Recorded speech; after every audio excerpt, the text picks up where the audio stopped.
Broadcasting live from the ranch, this is The Monstrous Feminine, the podcast where horrible humans talk about horror. My name is Zeba, and I'm joined by my extraterrestrial life forms. Mila, Louisa, and Tyia. And this is our last episode covering horror westerns, and we're talking about the new 2022 Jordan Peele movie, Nope. If you would like to hear one more bonus episode on this theme, then head over to our Patreon and pledge. Before we get into the film, go ahead and follow us on Spotify, YouTube, or the Apple Podcast app. You can find all of our links on our Instagram at The Monstrous Feminine Podcast. in Nope, two siblings, OJ and Emerald, run a horse ranch, inherited from their great-great-great-grandfather who created a business training horses for Hollywood films. Their immediate father tragically dies after a coin and other metal pieces fall from the sky, and their horses gradually begin to go missing as strange screeches fill the clouds. Eventually, OJ spots a UFO, and both him and Emerald set out to capture it on film in an effort to alleviate their financial stresses. It's in a cloud. It's in a cloud. OJ! It's in a cloud! Mm-hmm.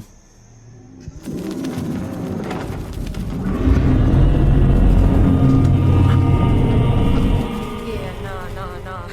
Run, OJ! Run! So, guys, have you ever seen a UFO? Like, do you believe in aliens? I 100%. Didn't the government say yes, there are aliens?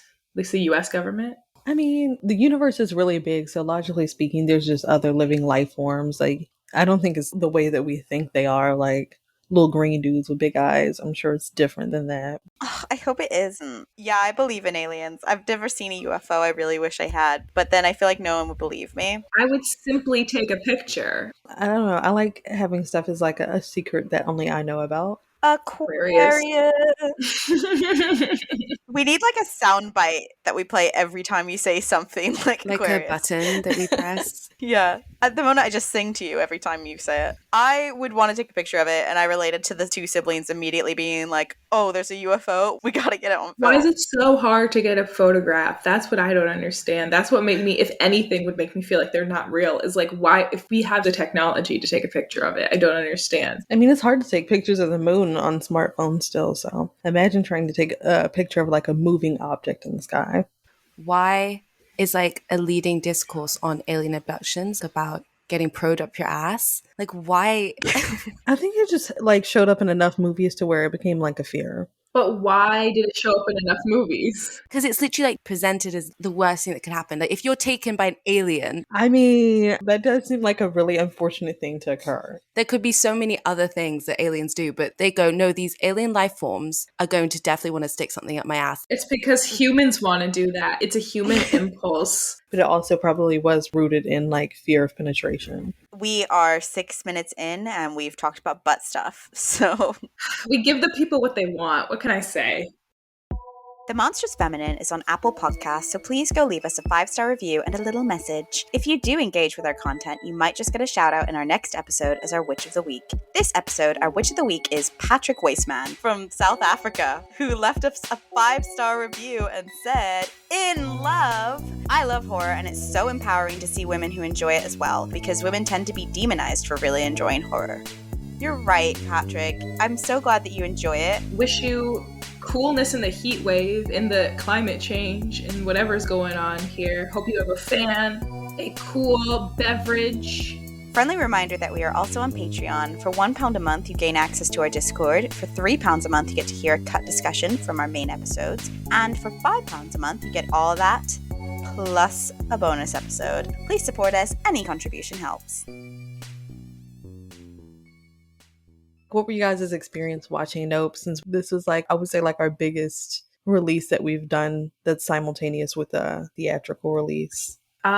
Especially because of the way Jordan Peele markets these films. I feel like this is the one to do it, because Candyman, we know what it's about for the most part. It's a remake or a reboot. But Nope was so pure, much like his other horror films. We don't know the premise really, but I think this, we really don't know. Like the way that the trailer happened, the way that we were even questioning if it was a Western and if we could do it in this category, like nothing was for certain. And I think more so than even Get Out or Us, that was how I felt about this. Even like 3/4 of the way through, you're not really sure what the movie's about. Like the reveal has yet to happen. So I feel like this was a really excellent movie to do that with. and even being able to like categorize it in a genre. Like, is it horror? Is it sci-fi? Is it a creature feature? Like, there was so much mystery going into it. There was one review, Jesse Hasinger for NME, and it was talking about how this film is genre hopping. And they were focusing particularly on the comedy horror element, and they said that Jordan Peele seems to imply that comedy and horror are both ways of processing the perverse mysteries of the world and looking at things we shouldn't be looking at. I think it's right to point out the comedy in this film, because that was my main observation, was that how funny it was. And I went to see it alone and I was just like giggling to myself the whole time. Like, we all know he's great with comedy. We had a background in comedy, and like Get Out and Us had funny moments in them. I thought this one was particularly funny, maybe because like Keke Palmer is in it as well, and she's just like hilarious to me. And she was a lesbian. Delicious. Didn't expect Keke Palmer to be gay in this. Loved it. I love Keke. She's so fun on the press tour too. Have you seen that compilation of Keke Palmer not knowing who white people are? It's my favorite thing. Who the hell are they? They did the trailer for this movie so well because they picked out like the specific points that would make you speculate about what was going to happen, like the fist bump between Stephen Yeun's character and the chimp, and then like the compilation of like all the merch that Stephen Yeun's family was selling. So like there's so many things to like bait you into coming up with wild theories, and you just will never get to what it really is. So I think that was excellent. Chef's kiss at whoever did the trailer. The music for this also like really worked well. It kind of was like reminiscent of like Indiana Jones and like some of the chase scenes, the Western adventure vibes. Also the fact that we get the true Western thing that we were talking about in the previous episode of this being like a very unexplored town. This town is just really small. It didn't even really register on most people's maps. And when they tell the cinematographer that there's something weird going on in the town, he doesn't really even care or really clock where the town is until it starts being covered on the news. I wanted to know if you guys would classify this film as a horror Western. I mean, I know it's under our horror Western theme. Mila says yes. Can you say why? Tyia was saying it uses that like small town out in the old Wild West, sort of forgotten ghost towns setting, all of those visual aspects of the genre, but it's also very much like concerned with the Western genre and its relation to American history. And just maybe because it's contemporary, people might not fully appreciate it as a Western, but I think it's like full-on Western in style, in theme. I agree with Mila. I would say that this is definitely like horror Western. It feeds into like the small town thing, but also the fear of the unexplored and the sky and space. So the idea that there's like all these monsters in the sky or like ancient things that exist in the sky that we don't know about, and then they can just pop up at any given moment and you don't know how they work or what systems they operate under, is like a really interesting concept to introduce into horror Western. The monster initially kind of just looks like a cowboy hat as well. So I feel like he just kind of took like the summer monster movie, put it together with Westerns, and also just took like a very small thing, an episode from a TV show, and turned it into like this entire film. And Jordan Peele is like a person who I feel like uniquely has the ability to take a sentence or like a 15-second clip or something he reads on the internet and turn it into like a phenomenal movie. I remember like the story that Gordy is based off of. The lady had a pet chimp and it went feral, and like I think sometimes like people's ability to get close to them makes them underestimate the fact that they're a predator, which is a big point in this movie. Just what you said about the fear being relocated to the sky. In the Western, it's usually like the vast barren landscape is where all the fears reside. But the new frontier is space and like what is beyond. We've already conquered the West. There's nothing left to see. There's a lot of like surveillance also with just the idea of something like watching from the sky. Technology and like modernity is still like a huge part of Westerns, and like that tension between pastoral ideals and then modernity creeping in. I mean, obviously it's a horror, but I think like first I consider it sci-fi. Us, the movie that I like didn't understand. I don't understand why that went over your head. It's pretty direct. It wasn't even that coded, man. I was misdirected by Jordan Peele and like followed him down a rabbit hole, literally rabbit hole, because I was really interested in the rabbits and the science fiction element. Like what we were saying the first episode about like how the Western is one and the same with American history. We know Jordan Peele is super knowledgeable with his film history, can take very broad interests and like Tyia was saying, something niche and create something like really masterful. And I feel like with this, all the components he used, like the Western, the science fiction, I was always just sort of vibing with them. He's a film history nerd and you can like feel that come so strongly through. It reminded me a little bit of Candyman when we were talking about like their satire of the art world. This movie is just a movie about movies and movie making. It's just so interesting the way he talks about Hollywood and ties it into film history with the jockey. Most people kind of have that image of that horse running, even if you just did like something broadly art related at university, because that's like an introduction into media studies. Jordan Peele takes that as a starting point for basically making a film about how movies completely skew our perception of reality, of history. Yeah, I agree that Jordan Peele's a master like blender of genre, but like I think that's also through like his master references that he does. Like you said, he is a film history nerd. In one interview for AP, he was talking about how he used Sidney Poitier's 1972 Western Buck and the Preacher, and there was like a poster of it and like a couple shots. And Peele just said that he included it because it was the first film he knew that had black cowboys in it, and he wanted to like redefine the myth that cowboys were just white guys running around. That was just a Hollywood constructed image. I also wanted to talk about what you said about how this is a commentary on the film industry, because I remember studying it also in my literature media introductory course, but I was like confused if the person was actually a black man, and apparently it's not necessarily the case. So there was an English photographer named Edward Muybridge, and other people had a bet going on about whether a horse lifts all of his feet off of the ground when running. They asked this photographer to set up 12 cameras, take pictures of the horse, and settle the bet. And basically he put all these images together and realized that he could construct a motion picture by making a zoopraxiscope. But this particular image, like known as the horse in motion, was kind of known as like one of the first ones, but that wasn't actually the clip that's used in this movie. That's a later one, which is from Muybridge's 1887 book, Animal Locomotion, whereas the first one was 1878. So for the first clip, it's debatable whether it was a black man or just like the silhouette and the lighting, because you really can't tell their skin color. But in the next one, it's more likely to be a black American, but we don't know their identity. So it's still like, I wouldn't say that this is completely false. He's just kind of like playing with things we don't know about history. And like you said, that no one really believes that there were non-white cowboys, despite the fact that the whole culture was already in Mexico. In one of these reviews, someone was talking about the history of black jockeys is actually like an interesting one to talk about. But yeah, like in terms of how that was like hijacked by like white people, because it was black people who worked with the horses and the animals at first, right? This film does a great job at showing why documentation feels important, because without documentation, which is something that a lot of Black people don't have the luxury of having because of slavery, like we were never given an identity. And even when Hattie McDaniel won an Oscar, she wasn't even allowed to sit in the same room as the other people at the Oscars. Like she was treated like a second-class citizen. So much of like Black people's contribution to the history of cinema has been erased, and the people that old Hollywood remembers are overwhelmingly just white people.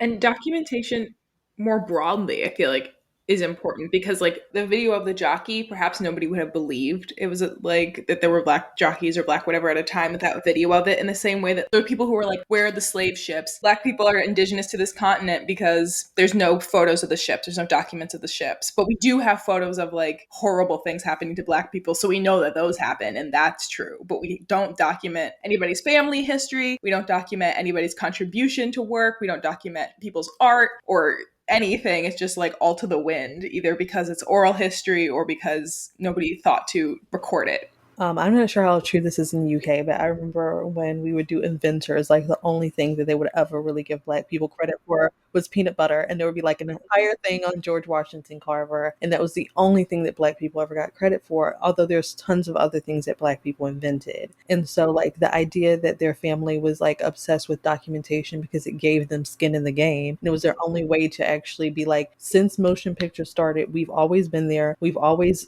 trained the horses. We've always provided them on set. That was their only claim to it, was having the documentation. So I think it completely tracked. They were like, okay, in order to be the people who say that we found this, we absolutely have to have the proof shot. And they knew that it had to be an incredible shot because there would be more doubt because they were Black people producing the image. Them being skeptical of like, let an angel in on the operation and everything, to me just felt very real, because there is such a risk especially like when they do bring the cinematographer in and he finally buys it because he sees all the stuff on the news. By that point, you have the TMZ guy showing up and it's all these white people who came in, and the guy, the cinematographer, is like, I don't deserve the perfect shot, and he's willing to risk it all so he can get the perfect shot. It had nothing to do with them. And it just really shows how much documentation is important to the Black community, but also how often people will take credit for things that they didn't discover because they know the original person who discovered it will never be given as much credit as them. And Angel obviously didn't do that, and I think in part it was because Angel was another person of color. But we see this so much with like the dynamic between them and the cinematographer. Even though he had the better camera and they were excited to have them there, they were all skeptical. They made sure Angel was with him, and Angel was like, oh, he just ran off and said some creepy shit. Yeah, what we thought was going to happen happened. Like, there was definitely like a level of distrust because historically what has happened with people taking credit for things that they didn't do. I think that's really interesting. And I think that, again, Jordan Peele is so good at making such a, I don't want to say it 'cause it's going to make you sound like a bro, but a multifaceted kind of situation. But I just mean because I think that there absolutely is that need of like proof, documentation, bearing testimony and witnessing. But then it is put right up against with this idea that as an audience, we are beaten over the head with, which is this idea of spectacle. In the very beginning, we have this like Bible passage which says, I will cast abominable filth upon you, make you vile and make you a spectacle. It's like this idea of constantly of us turning things and experiences into monetized experiences. And that was the whole thing, as many critics have pointed out, with Gordy. Stephen Yeun's character just decided to profit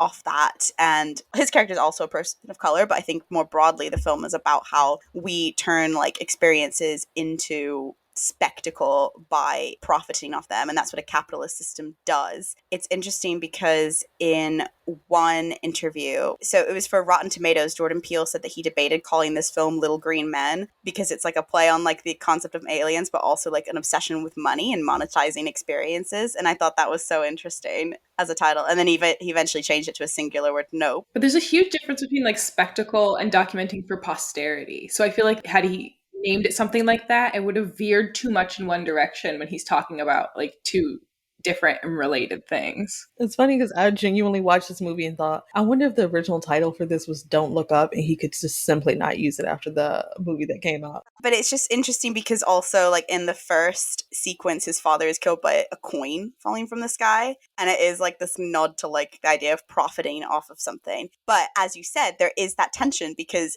they need to profit off it because A, they're losing their ranch. Like there's too much competition. There is like a financial motivation here, but also B, no one would believe them. Someone else would get the credit. And, you know, if they've lost all their horses, like they're the ones who've been suffering because of this experience. They've killed their father. Also interesting that on the coin it said, in God we trust. And like it's kind of the biblical notion of that like punishment because we create things into a spectacle, but also George Washington, I think it's a George Washington coin. I think it could be a nod to the slavery era where Black people were also treated as commodities. And a source of entertainment as well. And a source of entertainment. And again, talking about the origin of cinema, this film is so critical theory rich because this whole idea of like Marxism talking about alienation from a product and how that relates later on to, you know, the invention of the camera and how that renders people, like Ronald Barthes talks about it in Camera Lucidia, talks about how the photograph renders a subject into an object, and that has like a weird effect on our psyche. And it's just interesting that this film also incorporates that into race because obviously Black people were treated as objects or animals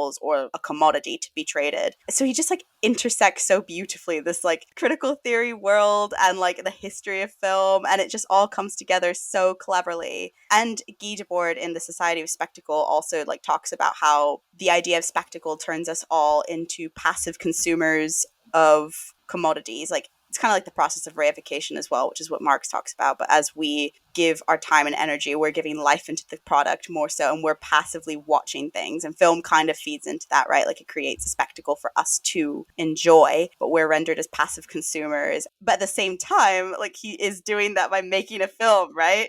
And this idea of like mass reproduction of an image that like, you know, who owns it? Again, it goes back to ownership. It goes back to documentation. Very fascinating. And Jordan Peele did say at the start, he partly made this film because he wanted to create a spectacle because he was worried about the future of cinema. And he wanted to make a film that people absolutely had to go see. He said that in an interview for IndieWire. So it's like he's doing it, but at the same time critiquing it. And he's doing that with like several different concepts all at once. Like this idea of spectacle, but also documentation or like, you know, exploitation. It's all so interesting. I know we took the piss about him being like multifaceted, but he takes like an incredibly nuanced approach to the theory he incorporates in terms of like the photographic image, the cinema image, how that could tie into spectacle, and then race, as well as just like American history as a whole, is like insanely impressive in this 2-hour movie. The only director I trust to talk about race in the genre of like horror.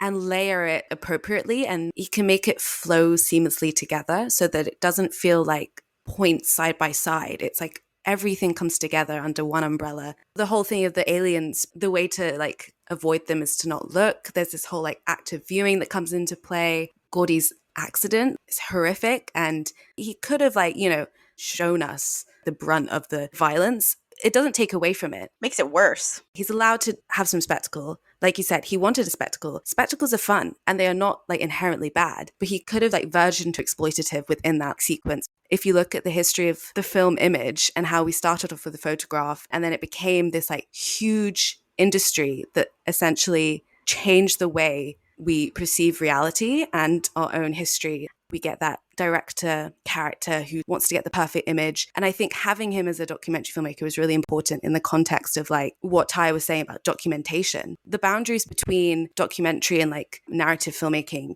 pretty much collapse. And for him to kind of take that full circle, to go through all of that like history of filmmaking at the end with Emerald trying so hard to get that one old-timey picture of the alien. He criticizes where we've come up to this point of reaching that level of spectacle of exploitation. But then at the end, having the siblings get their proof, get their claim to history, it just gave it so much more complexity. How can we use art? How can we use film in a way that's, and specifically for like you were saying, the Black community, how can we use it to enrich us, to keep records of our own history? Not so much like technology's taken over, there's no going back. It's not like so linear. One thing about this movie that is interesting with the spectacle is the commentary that Daniel Kaluuya's character makes. Let me look at his name because I want to actually use the character name. OJ. Which, hello, OJ? That's a spectacle that we're not addressing.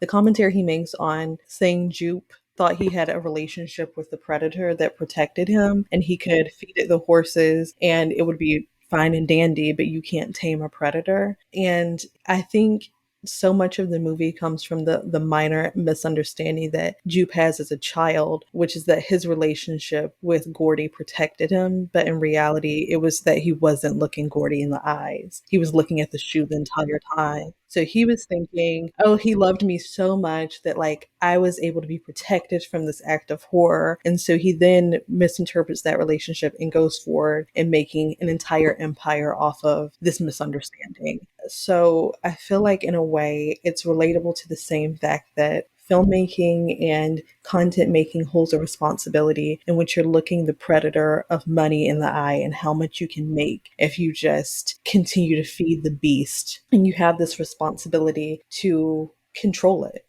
And there's not a real way to control it in the world that we live in today because there's the fact that it's so easy to make content. You can make a TikTok in 15 seconds. You can post a photo on Instagram. You can make a YouTube video, especially like on YouTube, where I feel like now there's a lot of boundaries crossed into what people will allow people to watch in order to make them feel relatable, like recording yourself sleeping or recording yourself while you're in the shower, but like tipping it upwards. And I'm like, people can understand that you had a shower by wet hair. The ability to continuously like let this beast feed into more of your life. And the cinema industry is also suffering from this because there's so many people who are forced with the decision of, do I want to make art that I'm genuinely proud of or do I want to make money? Because there's not a ton of money in indie film. There's not a lot of studios willing to put indie films in theaters for a significant amount of time. There are very few directors who people really give a lot of artistic freedom, and thankfully Jordan Peele is one of them. But we have created this idea that people like to see things in one way, like that it's very easy to process. The film industry is very much taken over by a certain type of spectacle. And then content is overtaken in general by like social media, like people who want to edgelord things, like talking about a ton of trauma on TikTok to shock people. These are things that people wouldn't normally do, but they in themselves have become the spectacle in order to get more views, get more validation, get more money. And this beast will never be fed.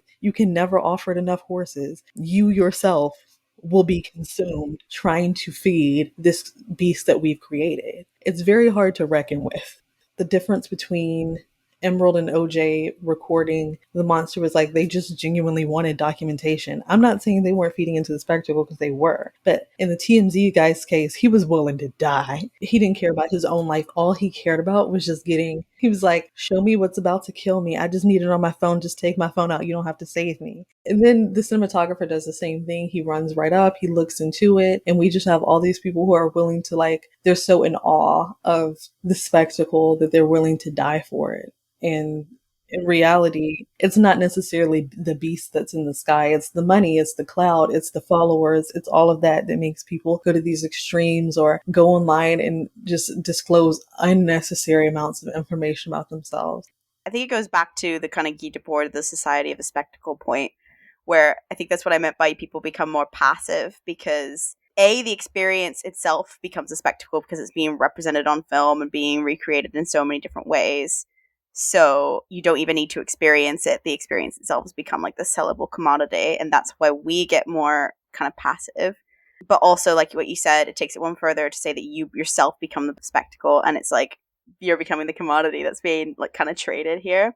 But I wanted to go back to what you said about the shoe. I thought that was interesting. Yeah, the fact that he had a critical misunderstanding of that whole experience, and then that cost him his life later on. Kind of came back to the whole bad miracle thing, which Jordan Peele kept going on about, and like the shoe standing up on its side was a bad miracle in the sense that it was like a brutal thing, but also him looking at it and the fact that it did it so coincidentally was what kept him alive, because it was so distracting. He kept looking at it, fixated on it in his own kind of PTSD in his own mind. That was also Zosha from Millman for Polygon pointed that out. And then Copper Hood for Screen Rant was talking about how the miracle of the shoe kept him alive. So it's just very, very interesting. But also the concept of like the bad miracle was brought up by the music, and I know you mentioned the music earlier, and I think the music's really incredible. It was by Michael Abels, and on IndieWire he said that basically the idea of the music was this concept of bad miracle, and it's about marrying the oh shit and oh my god. He said it's both a little bit of a sense of awe, like we would have looking at the Grand Canyon, but also the urge to run away, far away from the Grand Canyon, because falling in would not be good. There's a dichotomy that's present in the film. So in music, you hear a little bit of awe and magic, and then there's sheer terror. But then there's also the sense of real epic adventure towards the end. So I thought that was interesting how all that comes together, even right down to the sound.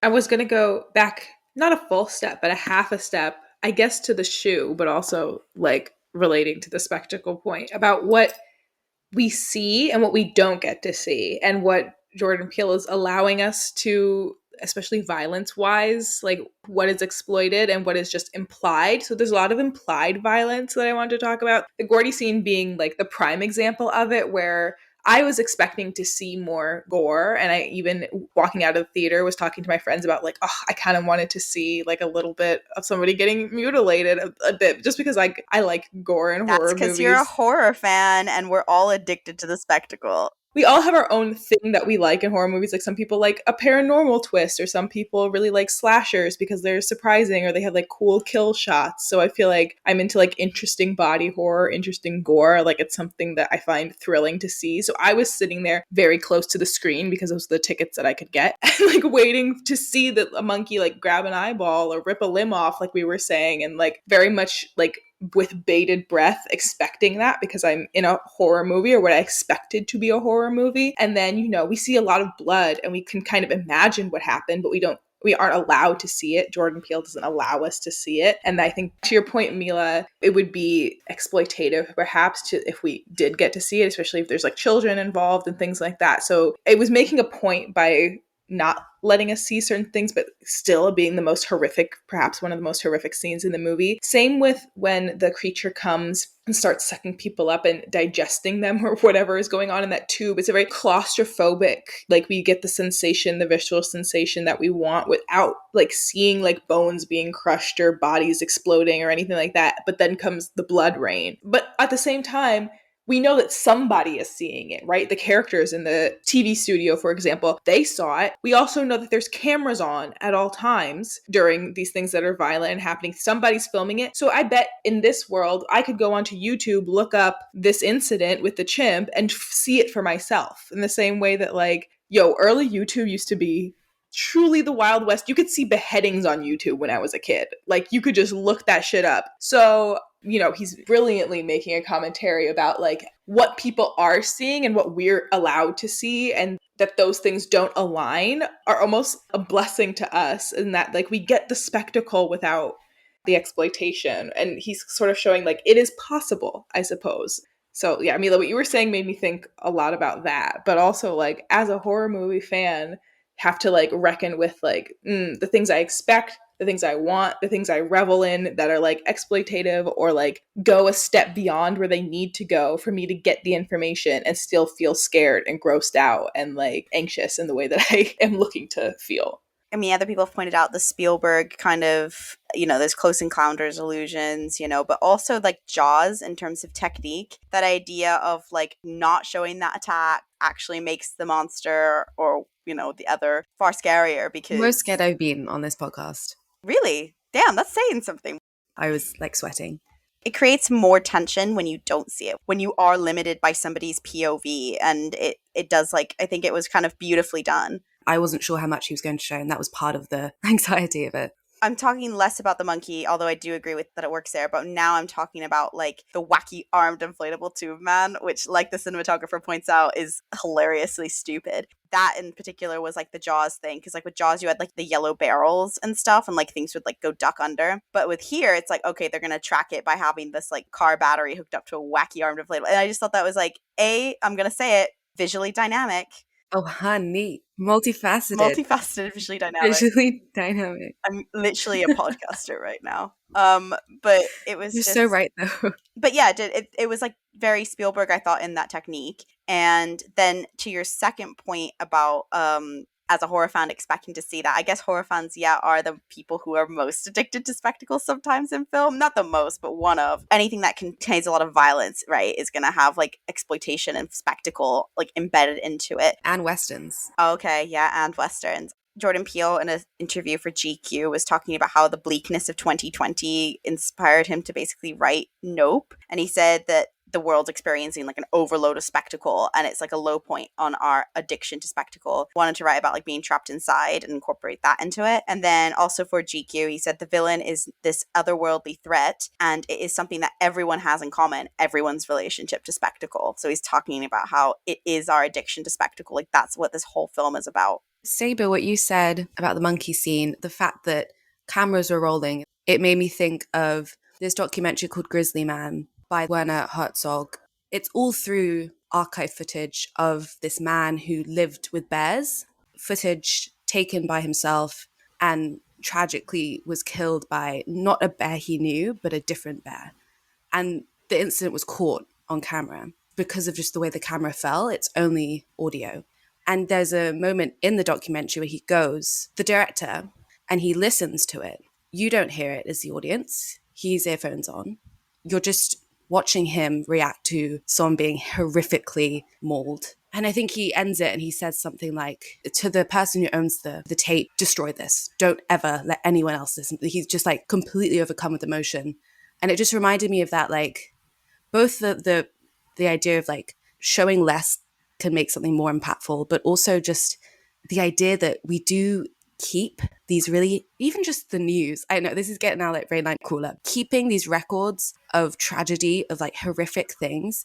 Do you know how many 9/11 videos you can find on YouTube, like post towers falling interviews you can find. People are like literally still covered in dust. There's hundreds of them. The Alex Jones trial, that's a huge issue of like people don't believe it because it was not filmed, of like school shootings where people have conspiracy about like, well, why didn't anybody film it? I want to know what y'all thought about the visuals in terms of, I mean, the cinematography in general, amazing. So this is Voigt de Vergoitema, and he was using Kodak film and 65 film in IMAX, making it the first horror film in history to be shot in this format. So, like, it is visually amazing. But that's not so much what I'm talking about. I'm talking about how the alien UFO is represented. I'm not going to lie to you guys. I'm going to be real. It was giving blimp. I was unimpressed. But I think that's very deliberate. I thought it was such a creative interpretation of like how everything that we've thought was a ship is that, or the flying saucer, was actually part of the animal. Like that's not a machinery at all. That was actually like the beast. I thought that was like the most original interpretation I've seen of like an alien spaceship or like an alien UFO or anything like that. So I loved that element of it. But then I guess this is just my own personal bias. Like Zeba has preferences in horror. Mine is that I like to see like a fleshy kind of monster, and I didn't really like the kind of smooth. It looked too much like fabric. She was so beautiful. I didn't like the fabric thing, but then I did go and look into it, and apparently it's like alluding to this anime film Neon Genesis Evangelion, and that has a representation of something called angels, and again there's like biblical references in Nope as well. So that's my own ignorance for not knowing the reference that it was alluding to. But for me, I wanted it to be a little bit more fleshy, and I know it was supposed to, like according to Wikipedia, the Caltech professor John O. DeBerry collaborated with Jordan Peele on his team to design Jean Jacket, and apparently it was supposed to be a biblical angel form, but also like sea creatures like jellyfish and octopi, which makes sense because the electric field and like lots of undersea creatures have that. But I wish it looked a little bit more like a jellyfish. I thought the fabric element of it was just a bit, it was not so much fleshy sea creature, it was more too fabric blimpy. Like, I'm really impressed for the people who were saying biblical angels when the trailer came out, just from like literally the word bad miracle. Like, you guys are the MVPs. There were so many people on Twitter saying like, it's going to be biblical interpretations of angels. And I was like, okay. If a biblical angel came to Earth, we'd probably be like, that's an alien, to be fair. The monster in this movie, honestly, like, I thought it looked cool when it looked like a cowboy head in the sky. I liked that the final face-off was with Jupe's like balloon blow up version of himself. I thought that was really cool. And I will say, like, I was more scared when Jupe's kids were like in the hybrid ape alien costumes in the barn. I was like, oh no. Yeah, that bait and switch was really stressful. That was scary. So scary to me. Woods and octopi are really intelligent animals that people really like to study. And there's even a lot of people who are like pescatarians who will not eat octopi or squid because they are so intelligent. The animal in the sky, Jean Jacket, looking like one of the most intelligent forms of aquatic life, was really fascinating because it kind of like blurs the line of like, who do we consider our equals mentally?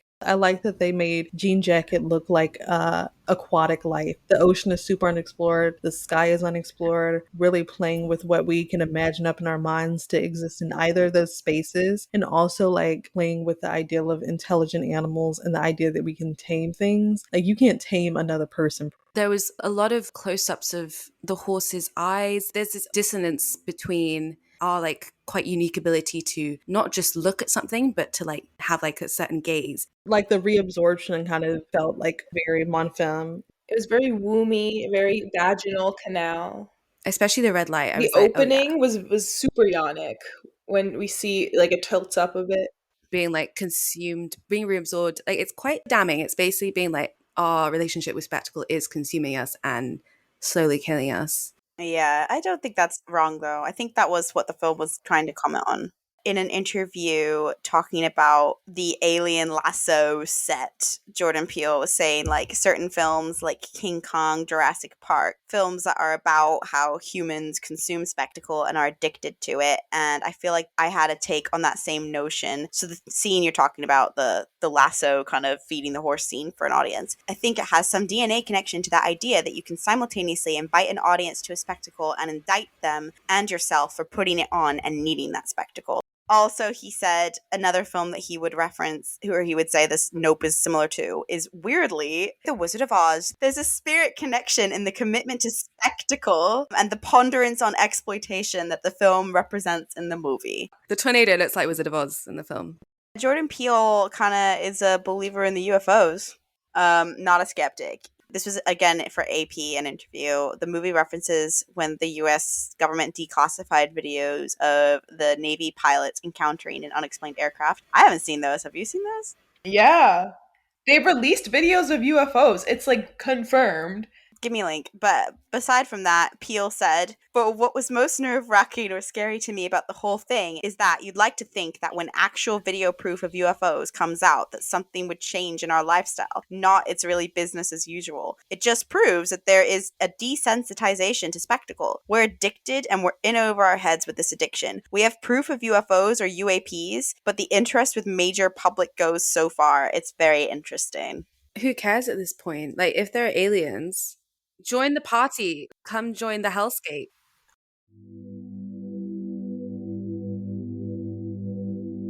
Thank you for listening to The Monstrous Feminine. Be sure to follow us on Instagram, SoundCloud, and Spotify at The Monstrous Feminine Podcast, and on Twitter at The MonFemPod. Subscribe to our YouTube channel, rate and review us on Apple Podcasts and Spotify, and follow us on TikTok at The Monstrous Feminine Pod for podcast clips and more fun. Brooms up, witches out.